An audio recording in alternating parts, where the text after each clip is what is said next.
Assalamualaikum warahmatullahi wabarakatuh. Nama saya Alif Muhammad Abdillah dengan NIM 203623 dari kelas Ilmu Komputer C1. Jadi pada kesempatan kali ini saya akan menjelaskan mengenai tata cara mendeploy dataset Playtennis ke Heroku. Nah, jadi untuk dataset Playtennis itu apa akan dijelaskan lebih lanjut di codingannya. Baik, untuk yang pertama saya akan menjelaskan tentang codingan dari Jupyter notebooknya. Nah, yang pertama ini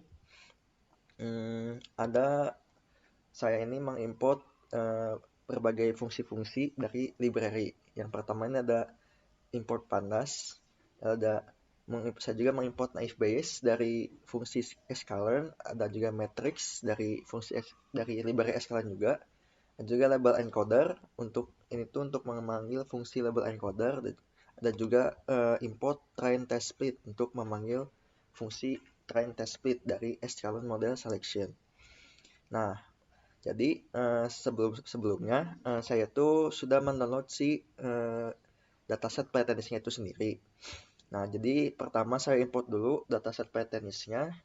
Jadi ini path-nya. Jadi path-nya itu sampai ke ininya, direktorinya. Dan si dataset Playtennis ini formatnya itu format CSV. Setelah itu saya tampilkan. Jadi ini adalah tampilan dataset dari Playtennis. Terdiri dari ada sekitar 5 atribut, yaitu day, outlook, temp ini temperatur, humidity, dan wind. Lalu ini adalah hasilnya. Hasil dari perkiraan dari atribut-atribut ini yaitu play. Play ini itu memperkirakan apakah dari atribut-atribut yang ada ini seseorang ini akan bermain tenis atau tidak gitu. Nah, di ini hasilnya ada no dan yes, atau sebutannya itu apakah dia akan bermain atau tidak. Nah, jadi ini datanya. Jadi data set Playtennis itu lebih ke memprediksi dari atribut-atribut yang ada apakah si ini tuh akan bermain tenis atau tidak. Nah, setelah itu, jadi saya ini menghapus data day karena data day ini kurang begitu ini ya, nggak dipakai untuk mempengaruhi gitu prediksi. Nah, jadi kita bisa hapus saja gitu karena tidak begitu dibutuhkan. Jadi kode ini sintaksnya to drop day itu menghapus kolom day, df drop to drop in place through axis 1. Ini axis 1 ini artinya kolom. Nah, jadi ini kolomnya dihapus, jadi D-nya langsung hilang. Nah, seperti ini. Nah, setelah itu saya mengimport lagi fungsi preprocessing dari library sklearn. Nah, fungsi preprocessing ini apa? Nah, ini tuh digunakan untuk mengconvert gitu. Yang awalnya value-nya string kayak gini, di-convert menjadi angka-angka number kayak gini. Nah, jadi ini tuh sunny 2, terus di-convert gitu ya, hot jadi 1, terus ada height jadi 0 gitu. Nah, jadi untuk semuanya itu di-convert menjadi angka-angka gitu untuk memudahkan nanti dalam proses naive Bayes-nya.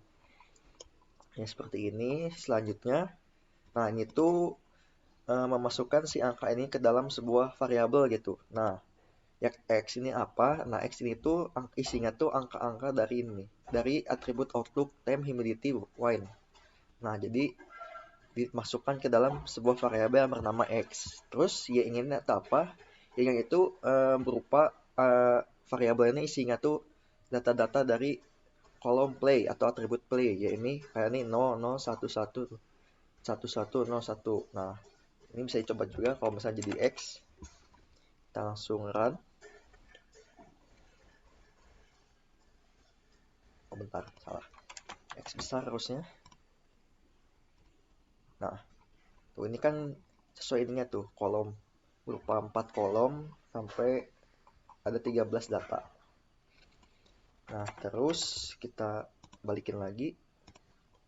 Nah, ini tuh selanjutnya itu untuk melakukan train test speed atau akurasi dengan menggunakan naive Bayes, dicobain gitu prediksinya. Nah, di sini naive Bayes yang saya gunakan itu Gaussian naive Bayes. Nah, setelah dimasukkan si data X yang tadi, didapatlah akurasi dengan naive Bayesnya 0,6.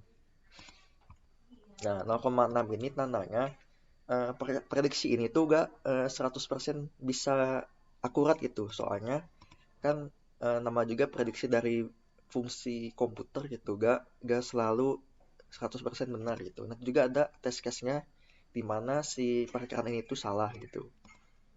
Nah, jadi terus selanjutnya ini ada import pickle dan import pandas lagi. Nah, gunanya ini untuk mengekspor gitu si data-data ini menjadi model playtennis.pkl, menjadi file model playtennis.pkl.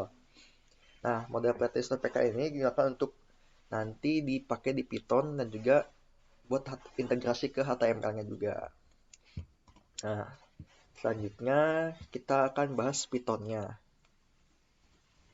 Nah, ini nanti di-run dulu ya semuanya. Nanti ini kan saya sudah run, jadi tidak perlu di-run lagi. Nanti akan si di file-nya itu akan langsung muncul model PTS kayak gini nih. Nah, .pkl. Oke, mungkin selanjutnya ini sekarang akan saya membahas file Python-nya.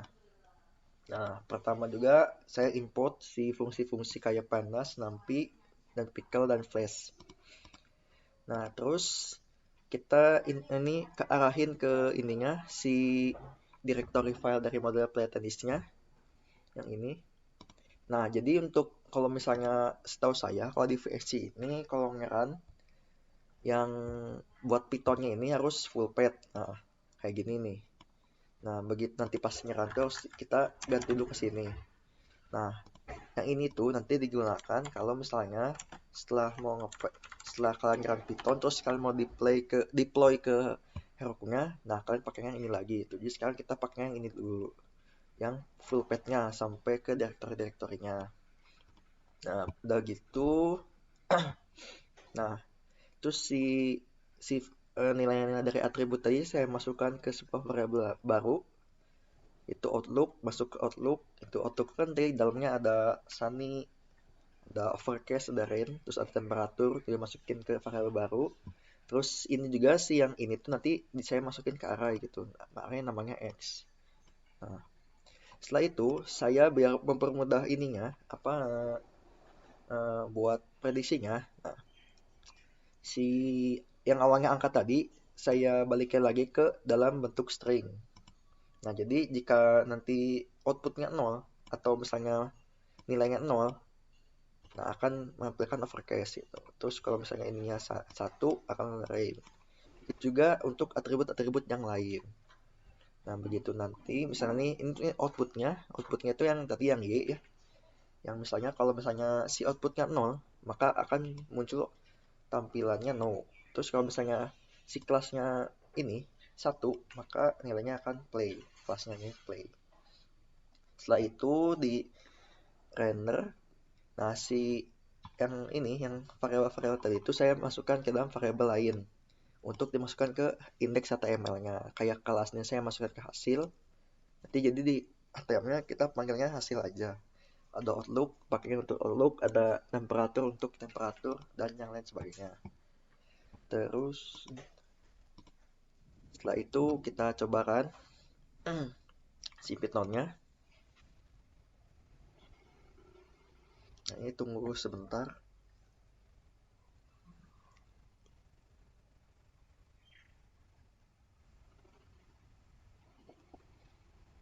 Ya, sekitar beberapa detik aja, setengah menit mungkin. Nah, nanti itu apa gitu? Kalau kartu kita bakal dapat apa? Nah, untuk pasaran tuh kita bakal dapat link itu. Link ini tuh berupa link sementara dari si HTML-nya gitu yang udah kita buat. Nah, sih kan ada HTML nih. Kan ini tuh tadi, nah ini tuh di render ke HTML. Nah, ini tuh HTML-nya. Nah, nanti tuh ini tuh link hasil HTML dari ini. Nah, bisa kita lihat sebentar.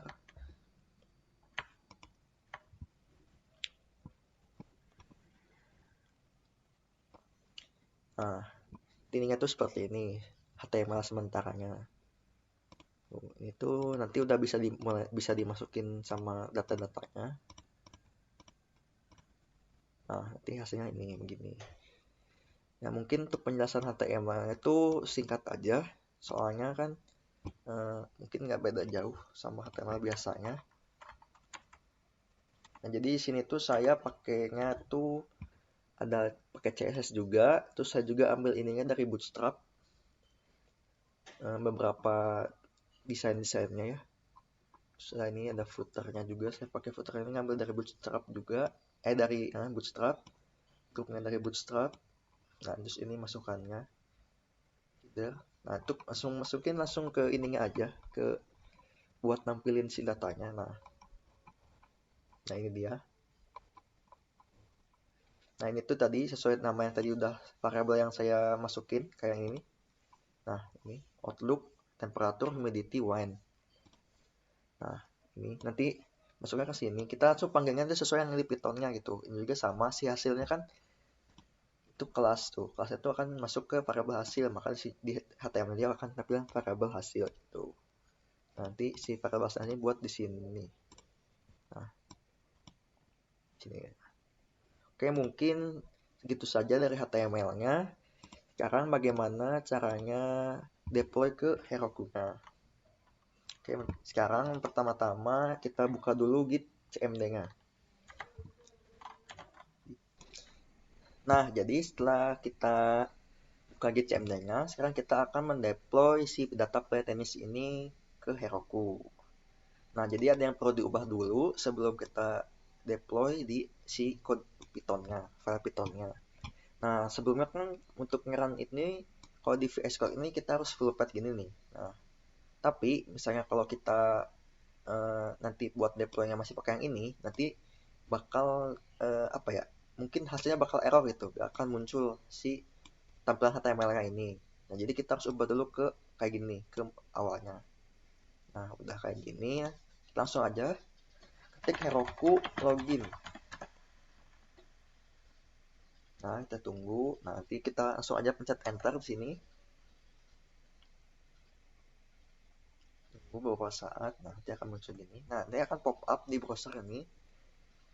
Tampilan Heroku Authentication. Nah, nanti langsung kita pencet aja login. Nah, ini bisa di-exit aja, soalnya ini udah berhasil ya. Nah, udah berhasil masuk. Nah, sebelumnya untuk kita mau kan kita ini mau bikin aplikasi baru, jadi kita harus di Heroku itu harus bikin sebuah apa ya namanya sebutannya, mungkin kayak template tempat gitu buat nampung si data aplikasi kita ini, aplikasi app si data play tennis tadi. Kita kasih nama, mungkin ini namanya supaya agak beda sama yang lain. Nah, kita pencet, kita copy, paste sini. Nah, jadi ini. Nah, ini available ini artinya namanya itu tersedia, jadi bisa kita pakai.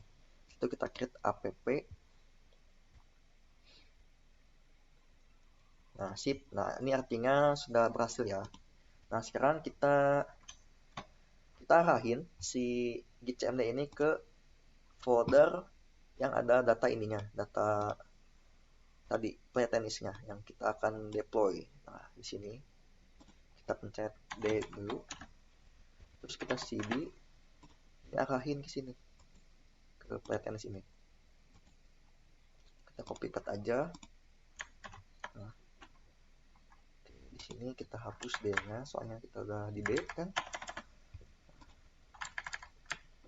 Oke. Setelah itu kita enter. Nah, ini udah. Setelah itu nah, kita ketik git init untuk inisialisasi repositorinya. Nah, udah ya. Setelah itu kita ketik Heroku git remote min a. Nah, kita pakai nama si ininya, aplikasinya. CSUP app 2003 play tennis. Nah, di situ kita enter, kita tunggu beberapa saat. Nah, ini berarti sudah bisa. Setelah itu kita ketik git add spasi titik. Oke, ini udah.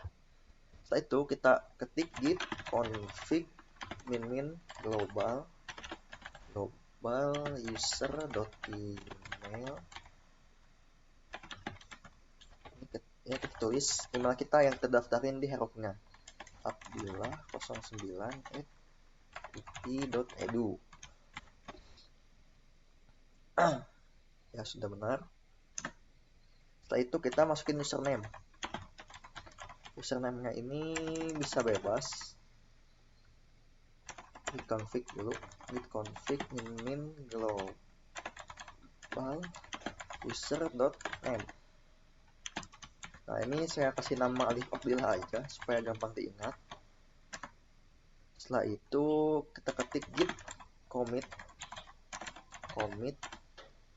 min am. Kita masukin si username yang tadi, Alif Abdillah. Nah, seperti ini. Nah, setelah itu kita git push Heroku master. Nah, kita tunggu sekitar beberapa, mungkin hampir 1 menit kurang. Nah, nanti itu kita bakal dapat link buat si Heroku ini yang kita bisa pakai untuk mencoba ini kan nih, data pretest-nya. Nah, bedanya sama link itu apa? Nah, kalau link itu kita tuh nggak bisa kita share itu ke orang lain, jadi orang lain itu nggak bisa pakai itu apa yang ini, yang pretest-nya ini. Soalnya kita ini masih HTML biasa gitu, belum kita integrasi ke Heroku-nya. Nah, kalau misalnya yang link kita dapat ini, si Heroku-nya ini tuh udah terintegrasi gitu, dimana tadi orang-orang tuh bisa pakai, jadi bisa pakai si dataset ini, prediction pretest ini. Nah, kita tunggu beberapa saat, nanti akan muncul link mana bisa kita pakai gitu buat menggunakan dataset pretest prediction. Oke, tunggu sebentar lagi. Nah, ini sudah beres, sudah ada linknya. Kita copy, lalu kita coba buka. Nah, oke, ini sudah muncul ya. Nah, lalu kita coba apakah ininya berhasil atau tidak. Nah, ini sudah muncul ya hasilnya. Kalau misalnya outputnya overcast, temperaturnya hot, humidity high, windnya strong, akan play. Nah, terus kita coba pakai test case lain. Ntar saya coba buka dulu. Nah, ini jadinya. Coba saya pakai test case day 4. Ininya rain, ininya mild, terus humidity-nya tuh high, terus ininya weak. Weak. Nah, akan muncul no, rain, mild, high, weak. Nah, kenapa ini tuh beda sama ininya? Kan soalnya tadi juga udah saya jelaskan gitu bahwa si naive Bayes prediction ini gak 100% bisa akurat gitu. Soalnya tadi tuh si ininya juga 0,6 gitu. Jadi ada kemungkinan salahnya juga, walaupun sini tuh hampir mendekati 1, jadi hampir sempurna, tapi ini juga masih ada salah-salahnya. Terus kita coba lagi, kalau misalnya ini D14, rain, mild, high, strong. Nah, ini no, benar ya, sesuai. Terus kita coba D13, kita coba overcast, coba hot, terus ininya coba normal, ini coba weak. Si result play. Nah, artinya ininya tuh bermain, jadi sesuai ya, udah sesuai dengan ininya. Nah, jadi sesuai yang jelaskan tadi, ini tuh pretest prediction ini tidak 100% benar. Ada juga mungkin kesalahan-kesalahan sedikit, yang dimana kan nama juga program komputer dimana dia 100% benar, jadi ada kemungkinan salahnya. Mungkin cukup sekian saja cara penjelasan mengenai tata cara mendeploy dataset pretest ke Heroku dan juga penjelasan codingan-codingannya. Mohon maaf apabila ada salah-salah kata. Sekian dari saya. Wassalamualaikum warahmatullahi wabarakatuh.